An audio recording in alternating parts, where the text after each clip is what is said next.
Nuevo a la lección número 6. Hemos recorrido en la sesión anterior cómo interpretar el Antiguo Testamento, principalmente en sus 4 estilos principales: narración, profecía, poesía y estos libros que tienen que ver con sabiduría. Ahora pasemos al Nuevo Testamento y vamos a encontrar ahí 5 estilos literarios. Vamos a encontrar los evangelios, las parábolas, el libro de Hechos, las epístolas y la escritura apocalíptica, o lo que tiene que ver con la revelación. San Agustín dijo que el Nuevo Testamento está oculto en el Antiguo y el Antiguo es revelado en el Nuevo. En Cristo y el Evangelio veremos la única explicación satisfactoria de las diferencias entre el Antiguo y el Nuevo. En ese sentido, cuando llegamos al Nuevo Testamento, encontramos que esas diferencias que pudieran haber entre el Antiguo y el Nuevo Testamento van encontrando su contexto real, van encontrando su propósito en la persona y obra de Cristo y en el Evangelio. Entonces, revisemos primero lo que tiene que ver con los evangelios. Los evangelios, a saber 4 libros: Mateo, Marcos, Lucas y Juan. Mateo, Marcos, Lucas y Juan. Mateo, el cobrador de impuestos; Marcos, el joven que a Pedro en algún momento tomó y lo animó, lo alentó a crecer en el conocimiento del Señor Jesús, sobrino de Bernabé. Marcos, aquel joven que abandonó el viaje, el primer viaje misionero de Pablo y de Bernabé. Después tenemos el evangelio de Lucas, el médico amado, el doctor Lucas, que escribió el evangelio de Lucas y después escribió el libro de los Hechos, compañero de milicia del apóstol Pablo. Y finalmente Juan, el apóstol que conocemos como el apóstol del amor, el hombre al que el Señor le permitió escribir no solamente el evangelio, escribió 3 cartas y escribió también el libro de Apocalipsis. Entonces, lo que nosotros encontramos allí en los evangelios es que son libros que presentan, ¿me ayudas con el marcador? Son libros que presentan una narración de la vida de Jesús y textos extensos de sus dichos o enseñanzas. Está ahí en pantalla. Tenemos narraciones de eventos claros de la vida de Jesús y también tenemos enseñanzas de Jesús, predicaciones. Los primeros 3 libros o los primeros 3 evangelios, Mateo, Marcos y Lucas, son conocidos como evangelios sinópticos. Eso significa que se pueden ver juntos. Cuando tú lees estos 3 evangelios, te das cuenta que son evangelios muy parecidos en algunas narraciones que relatan. Hay algunos detalles en los que hay omisiones o pequeñas diferencias, pero mayormente son evangelios o narraciones que se pueden ver de una manera conjunta. Para interpretar estos libros es necesario observar algunas reglas. Por ejemplo, la número 1 o la letra A en sus manuales. Es importante estudiar cualquier porción de uno de los evangelios de forma paralela con otros evangelios. Es decir, cuando estamos en Mateo, Marcos y Lucas y tú estás leyendo quizás una narración que tú dices, bueno, como que siento que le hizo falta algo.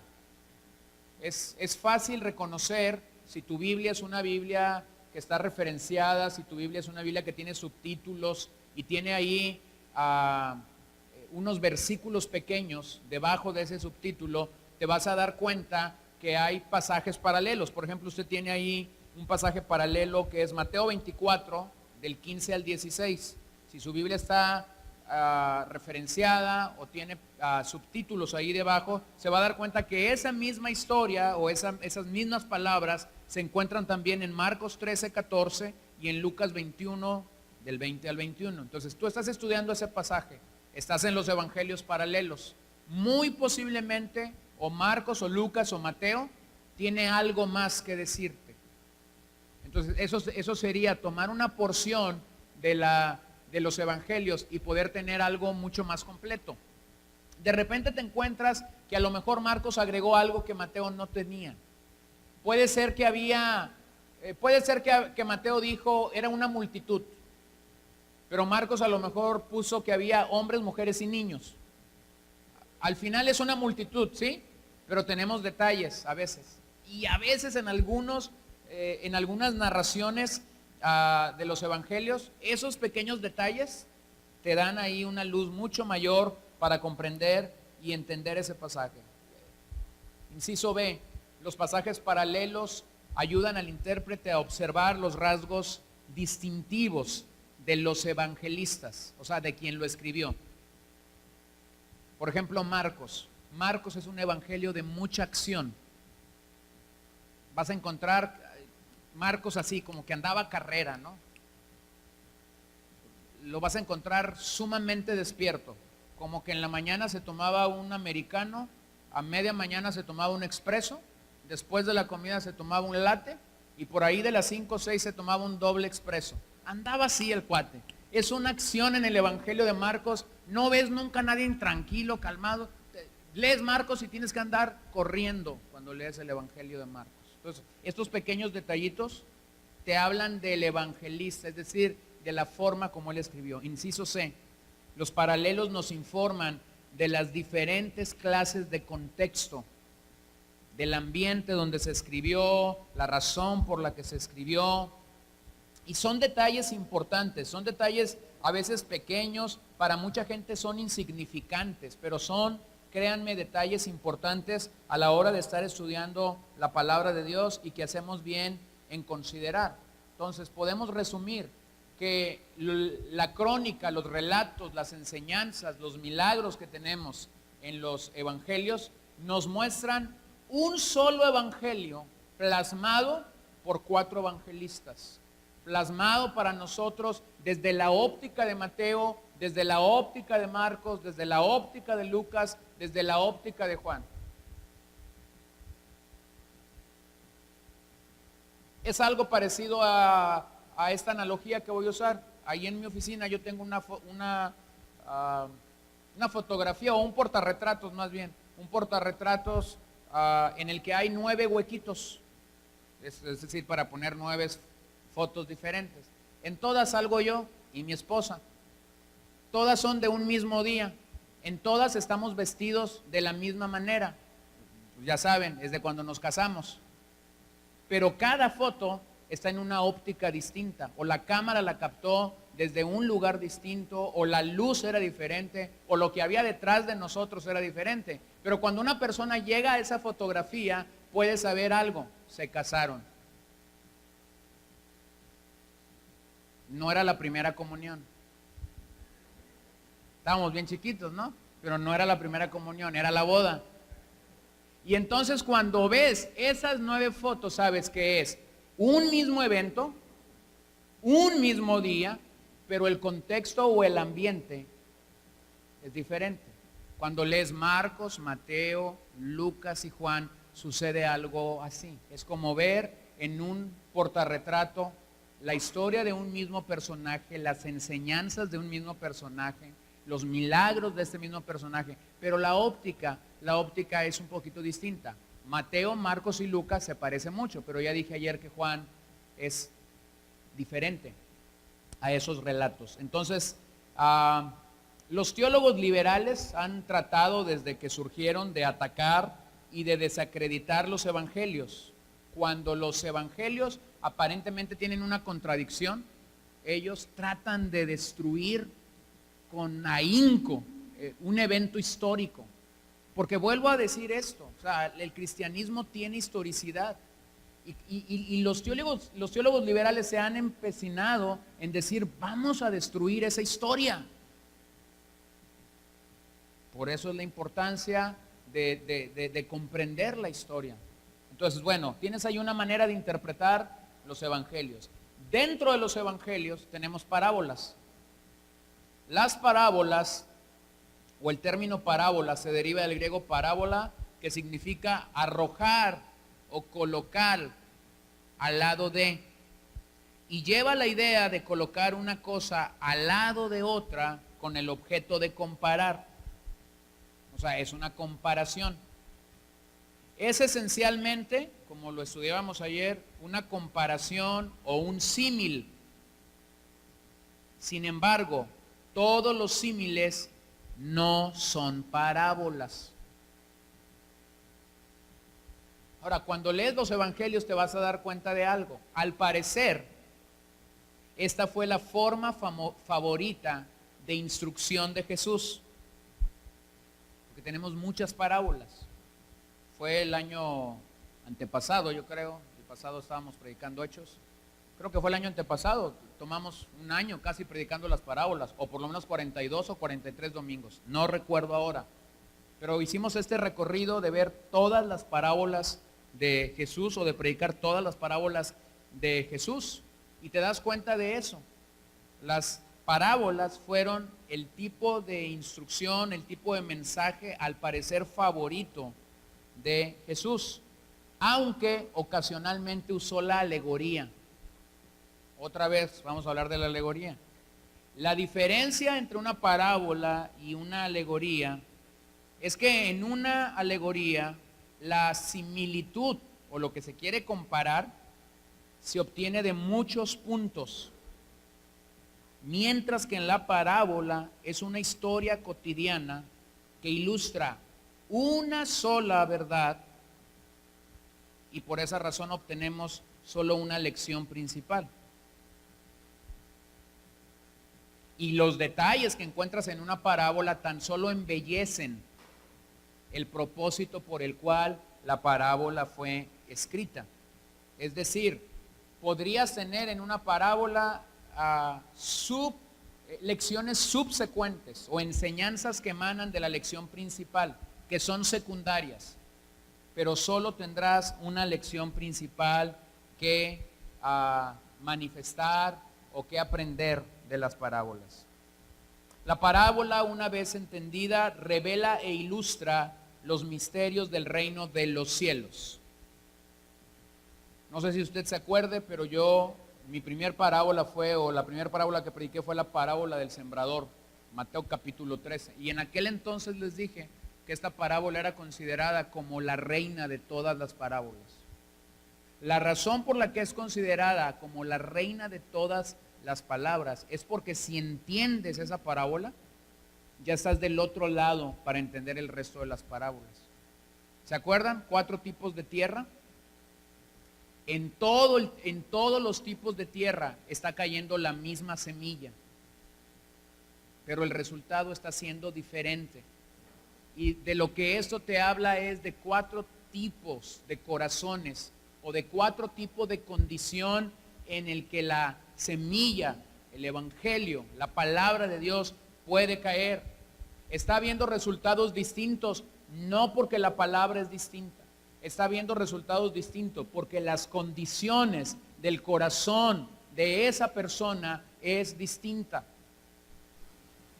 Ahora, sería ilusorio pensar cuando alguien siembra la semilla del Señor, estés predicando, estés enseñando en un pequeño grupo o simple y sencillamente estés compartiendo tu fe con una persona de uno a uno, de persona a persona. Sería ilusorio pensar que toda persona que yo me encuentro va a ser un tipo de terreno bueno. Esa que produce a 30, a 60 y a 100%. Sería ilusorio de mi vida pensar eso. La realidad es que en toda su vida cristiana, usted y yo, en algún momento le vamos a compartir el evangelio a un tipo de tierra dura. En algún momento le vamos a compartir el evangelio a un tipo de tierra donde hay piedras. En algún momento le vamos a compartir el evangelio a un tipo de terreno donde hay espinas. Y en algún momento le vamos a predicar el evangelio a un tipo donde la tierra está preparada para dar fruto. ¿Cuál es nuestra responsabilidad? Tirar la semilla, predicar el evangelio, predicar la palabra. Nosotros no estamos en el negocio de los resultados. Nosotros estamos en los negocios o en el negocio de la comunicación del mensaje. O sea, nuestra responsabilidad es comunicar el mensaje. el resultado no es nuestro, el resultado es de Dios. Como yo no traigo ¿cómo le llamamos a esto? Un detector de terrenos. O sea, yo no me levanto en la mañana y digo, Señor, llévame donde nomás hay terrenos buenos para sembrar. Ojalá que así fuera. Pero resulta que cuando uno comienza a compartir el evangelio, se encuentra a veces con 3 en una misma sala. A veces tienes a los 4 ahí, en una misma sala. Y a veces, como si eso fuera así emocionante, de los 20 que tienes, a veces nomás uno es terreno bueno. Pero nosotros, simple y sencillamente, tenemos que ser fieles para entregar el mensaje del evangelio. Nada más. Ahora, cuando logras entender eso, puedes entender en una gran proporción este sentido de las parábolas. Nos muestran los misterios del reino de Dios. El enigma puede incorporar profundas verdades y hacer mucho uso de la metáfora, pero nunca, cual la parábola, forma una narración o pretende hacer una comparación formal. Entonces tenemos que cuidar de no confundir una parábola con una alegoría. Por ejemplo, 2 alegorías que a veces las consideramos parábolas. Juan capítulo 10, el buen pastor, no es una parábola, es una alegoría. O sea, hay varias verdades que Juan capítulo 10 te afirma y te alienta. Hay varias verdades en Juan 10. Dijimos que en la parábola encontramos ¿cuántas verdades? Una sola. En Juan 10, ese maravilloso capítulo del Evangelio de Juan, donde Jesús se presenta como el pastor, y a eso Juan agrega el calificativo el buen pastor. Hay varias verdades, entonces no es una parábola, es una alegoría. La otra, que es una alegoría que a veces algunos pensamos que es parábola, es Juan capítulo 15, la vid y los pámpanos. ¿Por qué? Porque hay varias verdades. Entonces, en la alegoría vas a encontrar varias verdades principales que pueden ayudarte. ¿Cuál es el peligro? Entonces, cuando lees una parábola o cuando estás tratando de interpretar una parábola, hablamos de esto ayer. El peligro es alegorizarla. Y vuelvo a insistir, ese es uno de los grandes problemas de nuestros días. Alegorizar una parábola. Por ejemplo, si tomamos la parábola del buen samaritano, no la vamos a leer, pero ahí está en Lucas 10, 29, 37. Si tomamos la parábola del buen samaritano, bueno, vamos a ir a Lucas 10. Digo, pero luego no vayan a decir que no fui bíblico. Lucas 10, verso 29. Pero queriendo él justificarse a sí mismo, dijo a Jesús: ¿y quién es mi prójimo? Ahora observa esto. ¿Qué provocó la parábola? Una pregunta, exacto. ¿Cuál fue la pregunta? ¿Quién es mi prójimo? ¿Qué es lo que Jesús busca contestar entonces en la parábola? ¿Quién es el prójimo? Entonces, ¿cuál es la verdad central de la parábola? Jesús va a definir quién es el prójimo. Leámosla. Respondiendo Jesús dijo: cierto hombre bajaba de Jerusalén a Jericó y cayó en manos de salteadores, los cuales después de despojarlo y de darle golpes se fueron, dejándolo medio muerto. Por casualidad, cierto sacerdote bajaba por aquel camino y cuando lo vio, pasó por el otro lado del camino. Del mismo modo también un levita, cuando llegó al lugar y lo vio, pasó por el otro lado del camino. Pero cierto samaritano que iba de viaje llegó a donde él estaba y cuando lo vio, tuvo compasión y acercándose le vendó sus heridas, derramando aceite y vino sobre ellas y poniéndole sobre su propia cabalgadura, lo llevó a un mesón y lo cuidó. Al día siguiente, sacando 2 denarios, se los dio al mesonero y dijo: cuídalo y todo lo demás que gaste, cuando yo regrese te lo pagaré. Observen la pregunta. ¿Cuál de estos 3 piensas tú que demostró ser prójimo del que cayó en manos de los salteadores? Y él le dijo: el que tuvo misericordia de él. Y Jesús le dijo: ve tú y haz lo mismo. Observen esta parábola. Miren, hermanos, aquí está. Observen el contexto. ¿Quién es mi prójimo? Y entonces Jesús comienza a dar una parábola. Y al final Jesús vuelve a esta pregunta. ¿Quiénes ustedes creen que fue el prójimo? Pues la respuesta es obvia. Entonces la respuesta de Jesús les dice, ve tú y haz lo mismo. ¿Cuál es la verdad entonces que tenemos aquí? Jesús enseñó el verdadero amor que debe trascender las barreras de raza y de religión. O sea, los samaritanos no eran judíos. Lo que los samaritanos creían era diferente a lo que los judíos creían. Ahora les voy a decir cómo esta parábola puede ser alegorizada. Digo, para que entiendan, no para que luego vayan a decir que yo ando alegorizando. Hago la distinción porque quiero que lo pueda ver. Si yo comienzo a alegorizar esta parábola, entonces comienzo a decir qué significa vendar las heridas. Comienzo a decir que ahí el aceite es el Espíritu Santo, que el vino es la alegría que el Espíritu Santo trae. Comienzo a decir quién es la cabalgadura. El mesón es la iglesia. El mesonero es el pastor. Y los 2 denarios que aquí hay son los sacramentos de la iglesia. El bautismo y la Santa Cena. Qué tremendo mensaje. Sí, nomás que para saberlo tienes que abrir como 9 candados aquí. El código del mesonero, el código de los 2 denarios. Ahora, casa, porque cuando la gente no sabe interpretar la palabra, se come el bocado. ¿Se da cuenta? O sea, sí casa cuando yo estoy buscando significados místicos, estoy buscando alegorizar la escritura. ¿Se da cuenta? Pero ¿qué dijimos la primera noche? La verdad nos defiende de la mentira. La verdad te protege increíblemente de la mentira. Y yo daba el ejemplo de este niño de 13 años que estaba sentado junto a mí en esta conferencia y que no se estaba tragando el bocado porque está adiestrado en la verdad. Entonces, bueno, ahí hay un problema en las parábolas cuando se alegorizan. La parábola es esencialmente una comparación formal y obliga al intérprete, a fin de hallar su significado, a ir a veces más allá de la narración que en ella se hace, en tanto que la alegoría es una metáfora extendida y dentro de sí misma contiene su interpretación. Ahora, hay que reconocer algo.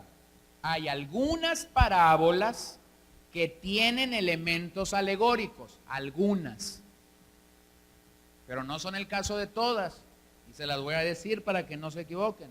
La parábola del sembrador tiene elementos alegóricos, pero no es una alegoría.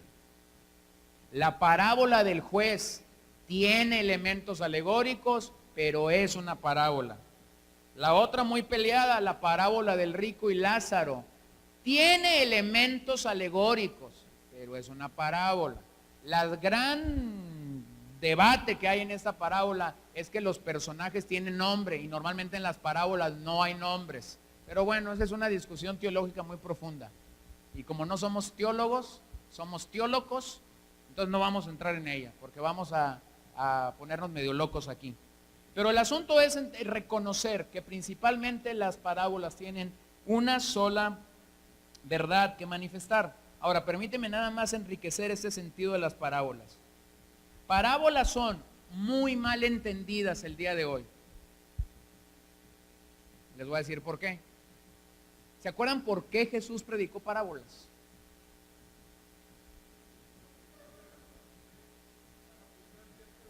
¿Para ocultar ciertas verdades? ¿Para que oyendo no oyeran y no entendieran? ¿No entendieran los judíos?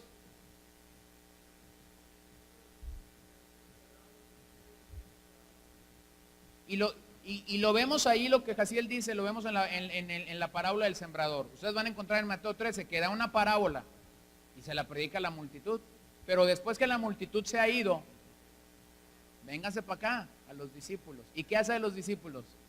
Se las explica, se las revela. Entonces las parábolas son muy mal entendidas en nuestros días, porque nosotros decimos, llega alguien nuevo y tú dices, ¿qué le enseño? Le voy a enseñar las parábolas, porque así predicaba Jesús. Estás bien chueco. Jesús predicaba parábolas y de hecho las usó para que la gente no entendiera el mensaje. La respuesta por qué Jesús predicó parábolas es para que la gente que lo escuchaba se quedara de a 6. O sea, en pocas palabras dijera, ¿qué dijo? O como alguien por aquí que dije hermeneuta el primer día y escuchó astronauta. Por aquí. O sea, Jesús lo predicaba, lo enseñaba. Y cuando lo enseñaba, el asunto de Jesús es que no lo entendieran. Y tú dices, ¿y por qué Jesús hubiera querido que la gente no lo entendieran? Hermanos, esa era parte del juicio de Dios sobre la nación de Israel, que los judíos no lo entendieran. Pero cuando Jesús quería que sus discípulos lo entendieran, los tomaba y entonces se las explicaba. Entonces, hay algunas consideraciones que debemos tomar para estudiar las parábolas. Lo primero es, lee con cuidado la parábola. Lee con cuidado la parábola. Está ahí en sus bosquejos. Necesitamos leer con cuidado la parábola. ¿No entendiste una primera vez? Vuélvela a leer. Número 2, determina la verdad central de la parábola. Es decir, hazte la pregunta, ¿qué quiso enseñar Jesús? ¿Qué quiso enseñar Jesús? Esto nos sirve mucho cuando llegas a la parábola. Ilustra un solo punto. Hay una sola verdad en las parábolas. Por ejemplo, la parábola del buen samaritano que ya leímos. ¿Cuál es el punto que ilustra? ¿Quién es mi prójimo? Entonces te define quién es el prójimo. O la parábola de la semilla de mostaza, ahí en Lucas 13, del 18 al 19. Te define cómo crece el evangelio. Comienza muy pequeñito y de repente crece. No empieza grande. Hermanos, el reino de los cielos no empieza grande. Cuando tú ves una congregación que dice, vamos a empezar una obra aquí, ¿cómo va a comenzar esa obra? Va a comenzar chiquita. Es un puñito, 3, 4. Y en algún momento, cuando la semilla ha caído y comienza a fructificar, ese grupito se va a comenzar a extender. ¿Hasta dónde? Hasta donde Dios quiera. Lo voy a poner al revés, porque así se fundan iglesias hoy en día y violentan la enseñanza de la semilla de mostaza. Hoy en día las estrellas y los famosos que tenemos en la farándula cristiana comienzan a avisar desde su página de internet, en un año voy a abrir una congregación en una ciudad desértica de los Estados Unidos. Un año. Tiene nombre, vende discos, escribe libros. Un año. ¿Sabes qué dice su página al día 2? Faltan 364 días para que abra la iglesia en tal dirección. Y así está, 363, 362, 363. Los faltan 10 días y empieza por la tele, la radio. Llega el gran día. ¿Cuál crees que es la mejor forma de un cantante de empezar una iglesia? Pues tienen un concierto y es gratuito. Llega al concierto, tiene 5,000 almas. Y cuando está ahí les dice, el Señor me mandó para acá, mañana a las 10 de la mañana aquí los espero. ¿Cuántos creen que tiene el primer día? 3,500. Y ya tiene iglesia. ¿Cómo empieza el evangelio? Pequeñito. Y la promesa de Dios es que va creciendo, se va extendiendo. Ahora, estos crecimientos que tenemos como la espuma, en algún momento comienzan a hacer eso. Y los que se quedan, lamentablemente, los que se quedan bajo la espuma, están perdidos. Están perdidos adentro, pero están perdidos. Entonces aquí tenemos esa parábola. No es la única que te muestra esa verdad. El evangelio comienza pequeño y en algún momento llega a ser grande en las manos y en el propósito de Dios. Pero hay que cuidar tres cosas cuando determinas la verdad. Hay que ver el contenido especial de la parábola. Lo segundo, hay que ver la ocasión de la parábola. Es decir, ¿en qué momento Jesús lo dijo? ¿En qué momento Jesús lo enseñó? Lo tercero, hay que ver el fondo cultural. Observa esas cosas, contenido especial, la ocasión, cuándo Jesús la dio, el fondo cultural, qué había detrás de esa parábola. Lo tercero que tenemos que ver con las parábolas es, determina cuánto de la parábola es interpretada por Jesucristo. Por ejemplo, ahí la parábola del sembrador, ni para dónde nos hacemos. Jesús la dijo, se fue la multitud, él toma a sus discípulos y Jesús la explica. ¿Cierto? O sea, ni buscarle, o sea, ahí está la parábola y la explicación. Entonces nosotros tenemos que saber en cada parábola cuánta de esa proporción Jesús explicó a sus discípulos. Lo cuarto, identifica los puntos de referencia expuestos por Jesús que los oyentes originales habrían identificado. Y lo quinto, compara la verdad contenida en la parábola con la enseñanza general del Nuevo Testamento. Y aquí es cuando comienzas a armar el rompecabezas completo. O sea, de la parábola buscas cuánta de esa verdad mostrada allí el Nuevo Testamento te puede aportar algo. No de los detalles, sino de la verdad principal que la parábola te está hablando. ¿Ok?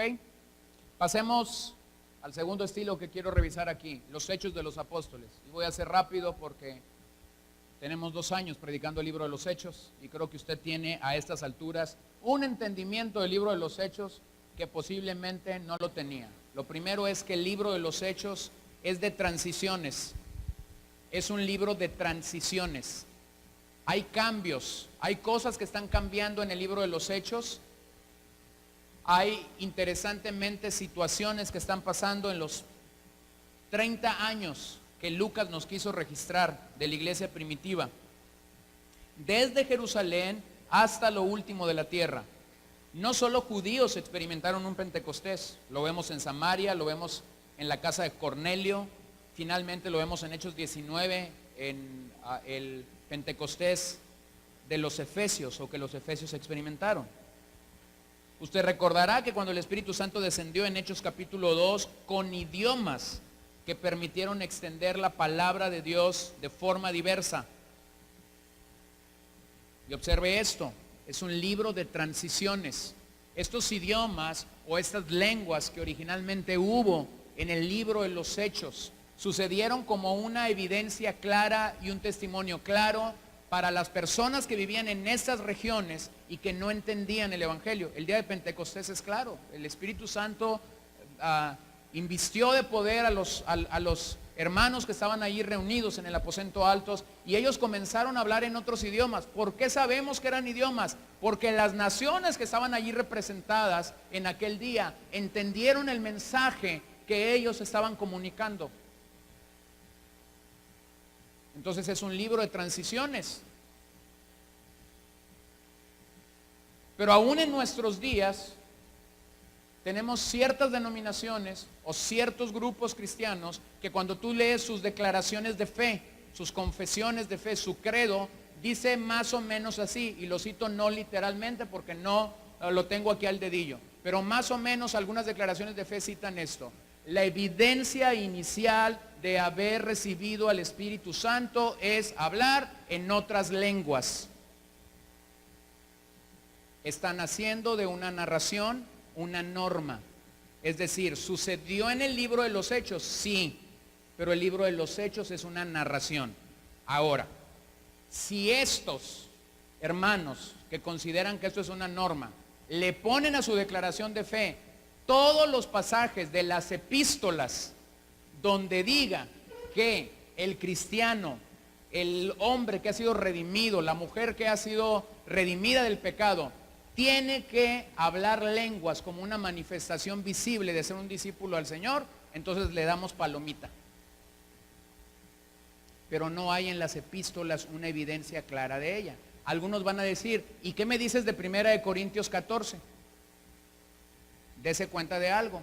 Pablo escribe 1 Corintios 14 para tratar de arreglar el relajo que había en la iglesia de los Corintios cuando ellos se reunían porque todos querían hablar en lenguas. Y ya hablamos de ese pasaje el día de ayer. Entonces, querer hacer una norma de este punto basado en el Pentecostés, en el libro de los Hechos, es caer en un error. Porque estás elevando el libro de los Hechos a ser una epístola. Ahora me vas a decir, bueno, pero hay cosas que sucedieron en el libro de los Hechos que más tarde los apóstoles sí escribieron sobre ellas. Ah, entonces esas sí son doctrina. Porque si escribieron y dijeron, vamos con esto, afirmamos con esto, entonces aquello sí va. Entonces, solamente lo menciono porque es interesante reconocer lo transitorio que había allí en el libro de los Hechos.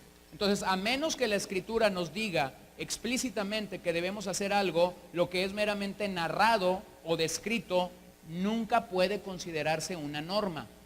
Por ejemplo, en Efesios 19, lo acabamos de ver hace 2 domingos, cuando los delantales y pañuelos que Pablo usaba mientras trabajaba y que tenían su sudor era llevado a donde estaban los enfermos y los enfermos sanaban.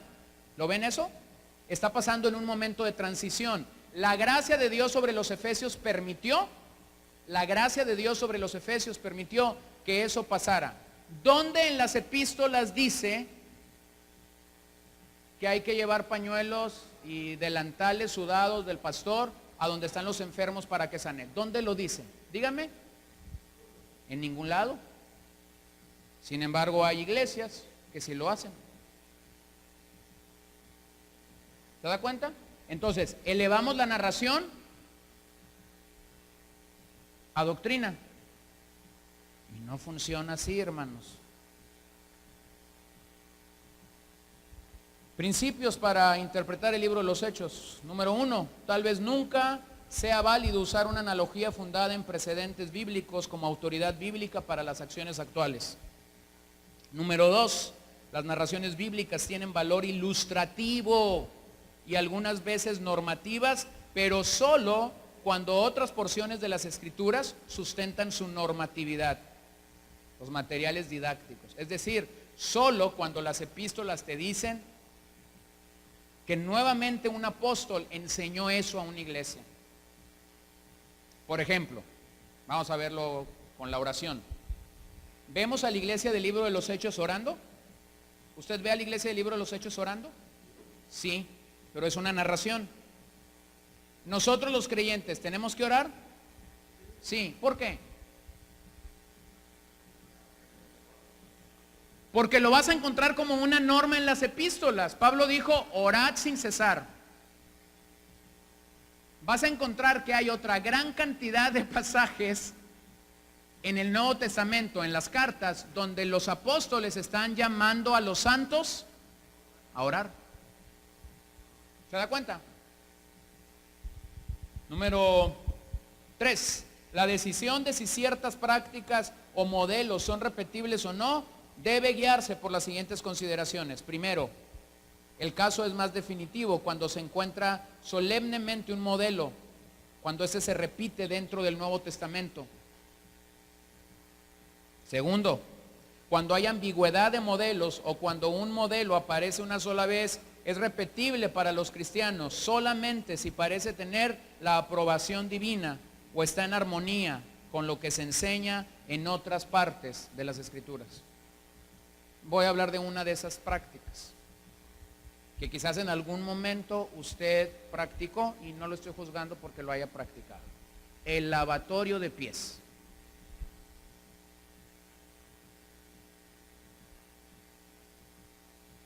Algunos dijeron que sí, pero aguántenme, espérense.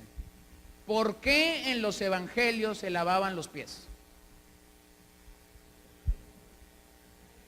Porque era una costumbre, era algo cultural, no había carreteras, había tierra y no había zapatos, había sandalias, guaraches, chanclas o como le quieran llamar, pantuflas van a decir los VIP. ¿Sí? Entonces, tú llegabas a una casa y cuando la persona, el hospedador, el dueño de esa casa te quería halagar, había varias cosas que podía hacer. Lo primero que podía hacer es mandar al empleado para que te lavara los pies. Y eso era normalmente lo regular. Pero si él te quería dar así como que una honra más grande, lo hacía él. Decía, no, pues yo lo voy a lavar. Pero si él te quería honrar, super honrar, mandaba a la esposa. Y la esposa te lavaba los pies. ¿Se da cuenta? Ahora, era algo cultural. Ahora la pregunta es, ¿dónde está la norma? ¿Dónde aparece como norma? En el Nuevo Testamento.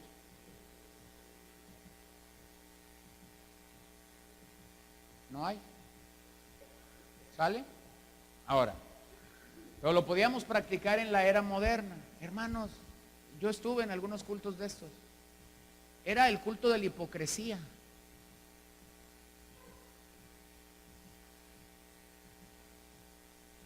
Sí, porque desde el domingo lo avisaban, hermanos, ¿qué día era? El viernes, el jueves, en la Semana Santa, pues en la liturgia que algunas iglesias siguen. Hermanos, el jueves vamos a tener nuestro servicio de lavatorios de pie. Prepárese, hermano, ore y busque al Señor. No es cierto. ¿Cuál busca al Señor? Busca el del pedicure. Y la gente se iba, se cortaba las uñas, se raspaba los callos, se echaba talco ese día, se volvía a echar talco al mediodía. Se volvía a echar talco antes de irse al servicio. Y cuando ya todos estaban medio cerrados, se echaban perfume ahí en los pies. Hipocresía. Y justificaban, y bueno, y el que esté peleado vaya y pídale perdón al que le quiere pedir perdón. Y se da cuenta, ¿sí? Entonces, a veces elevamos a norma algo que la Biblia no te dice que es una norma. Entonces tenemos que cuidar esos detalles. Veamos las epístolas. Allí en las epístolas nosotros encontramos normas para los cristianos en todas las épocas. Es decir, había normas que aplicaron en el primer siglo para los hermanos originales, para los oyentes originales, y que siguen aplicando para nosotros el día de hoy. Por favor, no cometa el error de pensar que las epístolas son las esposas de los apóstoles. No, son cartas, son documentos que enviaron los apóstoles a una ciudad, a una iglesia local en lo particular. Estaba una vez alguien queriéndome convencer de ciertos aspectos del ministerio de la mujer en la Biblia, y me dice, si ahí están en el Nuevo Testamento. Yo le digo, ¿dónde están que soy tan tarado que no las he visto? Ahí están, son las epístolas, me dice. Por Dios. Uno debe distinguir primero entre el núcleo del mensaje de la Biblia y lo que sea dependiente o periférico en él. O sea, tienes que examinar lo que las Escrituras dicen y decir, esto verdaderamente es algo que se repite una y otra vez. Y hay algunas cosas que no son meramente centrales, pero por ahí andan. Y por estar allí, son normas para nosotros. B, de modo similar hay que estar preparados para distinguir entre lo que el Nuevo Testamento mismo considera intrínsecamente moral y lo que no. C, se debe de tomar buena nota de las partes donde el Nuevo Testamento tiene un testimonio uniforme y constante y donde muestra diferencias. D, es importante el poder distinguir dentro del Nuevo Testamento mismo entre el principio y la aplicación específica. También podría ser importante, en cuanto se pueda hacer con cuidado, determinar las opciones culturales abiertas para cualquier escritor del Nuevo Testamento. Uno debe mantener alerta las posibles diferencias culturales entre el siglo primero y el actual, que algunas veces no parecen obvias. Finalmente hay que ejercer la caridad cristiana en este punto. Voy a regresar al punto que ya señalé ayer o antier, no recuerdo. El de las iglesias que creen que el velo de la mujer se debe de usar en nuestros días. Ya expliqué que era algo cultural. No hay ninguna, aparte de Corinto, no hay ningún otro lugar donde la Biblia dice que la mujer debe de usar velo cuando llega a la congregación. No lo hay. Ya expliqué culturalmente por qué es que ellas usaban el velo. Entonces, cuando tú te empecinas en decir es que sí tienen que usar el velo, estás teniendo un problema o una diferencia cultural con nuestros días. Pero no por eso, hermanos, y aquí necesitamos usar amor, no por eso satanizamos a esas corrientes o iglesias locales o denominaciones que lo hacen. Si ellos creen que con el velo son más santas, déjenlos creer así. No, si te preguntan, contéstales. Si te preguntan, contéstales. Está bien, no hay problema. Pero no satanicemos eso, es decir, practiquemos el amor, la caridad con ellos. No vas a ser mejor cristiano si te peleas con alguien que usa velo. Hace muchos años, una vez Tony y yo llegamos a una reunión y estaba así, algunas traían velito y la música estaba así bien conservadora. Y empezaron a cantar unos himnos ahí en la pantalla, algunos nos lo sabíamos y en su mayoría no nos lo sabíamos. Entonces de repente le digo yo a Tony, bueno, tú y yo cabemos aquí, o sea, nosotros no hay problema, pero si estos fueran allá, no aguantan. ¿Sí entienden? Entonces, a veces somos muy celosos, vuelvo a usar la analogía, de las ramitas. Nos fijamos en detallitos, hermanos, que no nos deberíamos de fijar. Y muchas veces en esos detallitos andamos satanizando cosas. Pero cuando se trata de este detalle, o sea, cuando es contra el mensaje de las Escrituras, entonces sí usas lo que dices Judas, contiende ardientemente por la fe y por el Evangelio. Y ahí la palabra fe en la epístola de Judas no significa creer. Allí la palabra fe significa la doctrina, un sistema de creencias que para aquel momento ya estaba edificado sobre la iglesia primitiva. Y entonces Judas lo que está diciendo es: saquen su espada y hay que contender ardientemente por la fe. Apocalipsis, lleguemos ahí. Y algunos van a decir: ay, qué bueno que llegaste ahí, porque allí quería llegar, estaba esperando todos estos días para que llegaras precisamente ahí. Te voy a quedar a deber. El Apocalipsis es sobre todo una revelación de Jesucristo como el Cordero de Dios que lucha y que vence sobre Satanás. En un sentido, el libro de los Hechos y Apocalipsis son complementarios, porque Hechos describe el comienzo de la misión y la persecución de la iglesia primitiva, mientras que Apocalipsis nos permite entrever detrás de la escena y captar la invisible batalla espiritual que se desarrolla entre Cristo y Satanás, pero nunca nos deja con la duda. Como dijo el niño en el colegio, Jesús gana. No nos deja con la duda. Entonces la Biblia no está incompleta. La Biblia te está diciendo al final, Jesús gana. Entonces, interpretar la literatura apocalíptica, todo lo que se ha dicho con relación a las reglas o principios de interpretación general, son aplicables. Es decir, tenemos que identificar en Apocalipsis símbolos, tenemos que identificar figuras literarias, tenemos que identificar el sentido figurado que puede haber allí. Las imágenes describen cosas y realidades espirituales en lenguaje figurativo. De esta manera, para entender el libro, literalmente debemos entenderlo en sentido figurado. Y yo sé que eso se complica, yo lo sé, pero se tiene que hacer todo el esfuerzo para saber si el símbolo que allí se está usando tenía un significado en la cultura del escritor. No en nuestra cultura, vuelvo a decir, hay que regresar al material bíblico.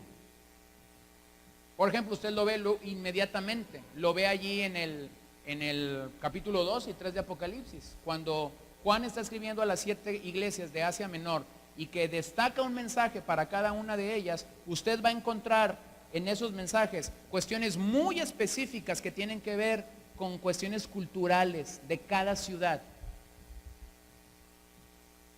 La iglesia sufriente de Esmirna, por ejemplo. Cuando a la iglesia sufriente de Esmirna, Juan le escribe y le dice, vas a padecer por 10 días.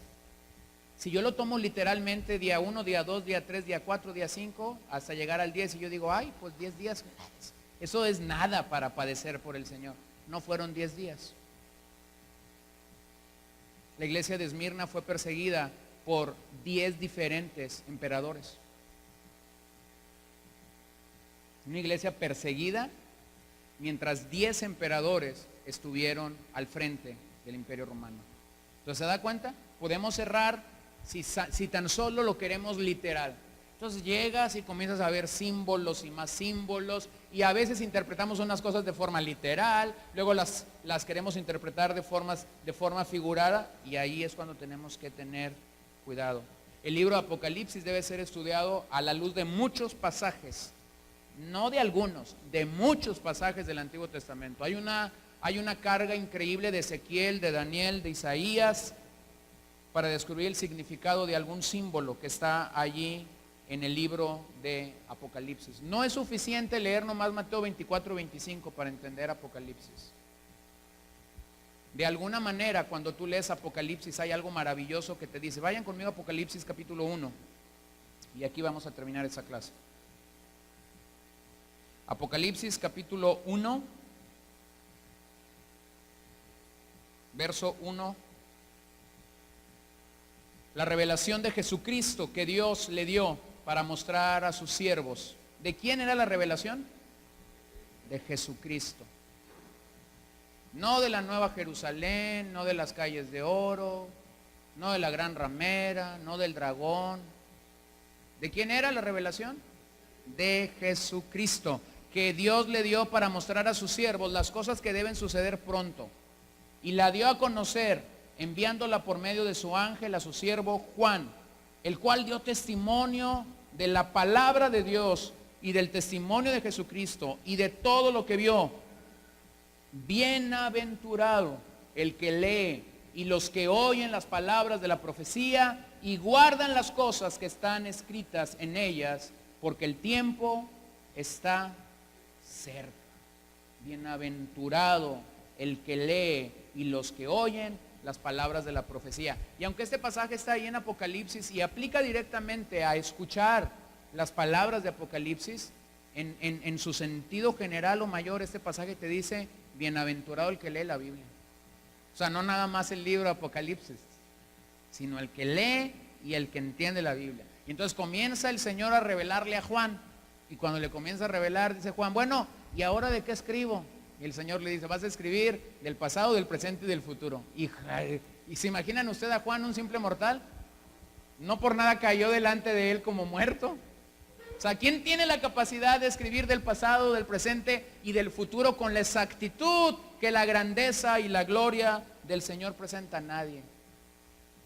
Pero el Señor se lo reveló, el Señor se lo mostró. Entonces, a veces hay muchos misterios alrededor de Apocalipsis, ¿no?